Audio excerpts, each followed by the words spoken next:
Dis lekker in my eie land terug te wees. Ek wil net vir julle sê, met al ons troubles, dit is nog die mooiste land in die wêreld.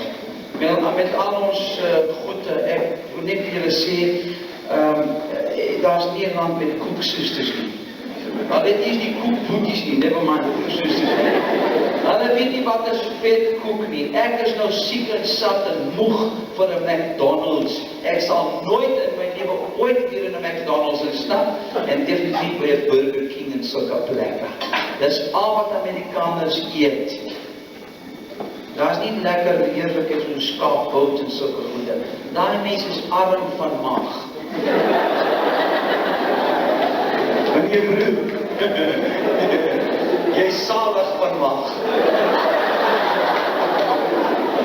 Ek wil vir julle sê hoor, Suid-Afrikaanse meisies is die mooiste in die wêreld. Ek wil vir julle sê, days of our lives and nights of their lives. Wat we call het, gemokerij en gemoorderij en wat ze kwalerij wat daar gaan aan.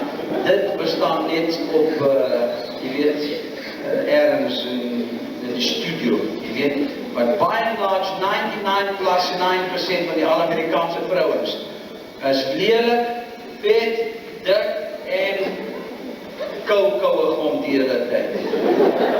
Brandhard. And they cannot bake an egg. Alles open.